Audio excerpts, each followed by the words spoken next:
জটিল সমীকরণে ভুগছে দেশের অর্থনীতি। ব্যবসা বাণিজ্যকে সরকার গতিশীল করতে চাইলেও উল্টো বিনিয়োগে তীব্র খরা চলছে। ফলে ব্যাংক খাতে বাড়ছে অলস টাকার পরিমাণ। বাংলাদেশ ব্যাংকের হিসেবে যা এখন প্রায় 4.25 লাখ কোটি টাকা। অবশ্য নাজুক পরিস্থিতি স্বীকার করছেন বাংলাদেশ ব্যাংকের মুখপাত্র। আর বিশ্লেষকরা বলছেন সংকট উত্তরণে ঘাটতি দেখছেন সুনির্দিষ্ট রোডম্যাপে। সাইদার মানির রিপোর্ট। ফেব্রুয়ারিতে নতুন সরকার গঠনের পর 6 মাস পার হয়েছে। দায়িত্ব নেওয়ার পর থেকে হাবুডুবু খাওয়া অর্থনীতিকে গতিশীল করতে সরকার তার মনোযোগের কথা জানায়। বিপুল জনরায়ে গঠিত সরকারের প্রতি মানুষের তৈরি হয় আকাশ সমান প্রত্যাশা। তবে অর্থনীতিতে এতটাই ক্ষত তৈরি করে যায় বিগত সরকারগুলো, যেখান থেকে উত্তরণ এক কঠিন চাপ তৈরি করেছে সরকারের ওপর। সরকার নিশানা ঠিক করলেও যেন কঠিন হয়ে পড়েছে কুল কিনারা করা। ফলে জটিল সমীকরণে দেশের অর্থনীতি। বিনিয়োগে চলছে তীব্র খরা আর বাড়ছে অলস টাকার পরিমাণ। ইনফ্রাস্ট্রাকচার নিশ্চিত না হওয়ার কারণে বিশেষ করে জ্বালানি খাত প্রাইভেট সেক্টর ঋণ গ্রহণের জন্য এখন শতভাগ প্রস্তুত না। আপনি যখন গ্যাস বিদ্যুৎ সংকট মিটে যাবে তখন দেখবেন যে প্রাইভেট সেক্টর থেকে চাহিদা সৃষ্টি হচ্ছে এবং ব্যাংকগুলো এক্সেস লিকুইডিটি নিয়ে প্রস্তুত তাদেরকে প্রয়োজন অনুযায়ী সাপোর্ট দেওয়া।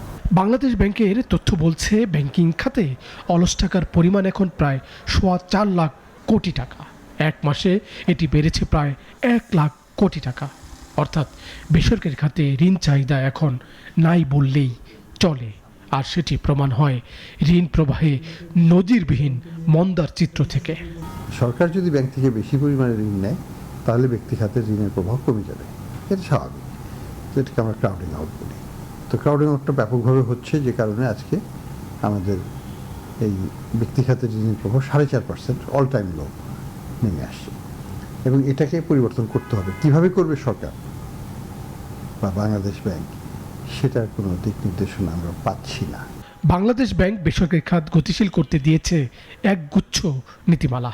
আবার ব্যবসা বাণিজ্য সহজ করতে গঠন করা হয়েছে টাস্ক ফোর্স। তবে কিছুই যেন ফল দিচ্ছে না, উল্টো বিপদের কারণ এখন জ্বালানি খাত। ফলে নতুন বিনিয়োগ প্রস্তাব একদম নাই। বিনিয়োগ অবস্থার যদি উন্নতি ঘটাতে হয় সেটা শুধুমাত্র সরকারের একটি সংগঠন হিসেবে শুধু বাংলাদেশ ব্যাংকের পক্ষে এটা নিশ্চিত করা সম্ভব না। সরকারের অন্যান্য অর্গান বা অন্যান্য রেগুলেটর যদি সেই বিষয়গুলো নিশ্চিত করতে পারে তবে সমষ্টিকভাবে আমরা বিনিয়োগের ক্ষেত্রে একটা গতি দেখতে পাবো। প্রতিদিনই কোনো না কোনো খাতের শিল্প কারখানা বন্ধ হচ্ছে। পরিস্থিতি এমন বিদ্যমান বিনিয়োগ নিয়ে চাপে রয়েছেন উদ্যোক্তারা।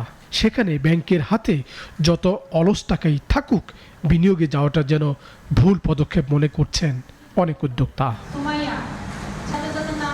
সাইদ আরমান, নাগরিক, ঢাকা।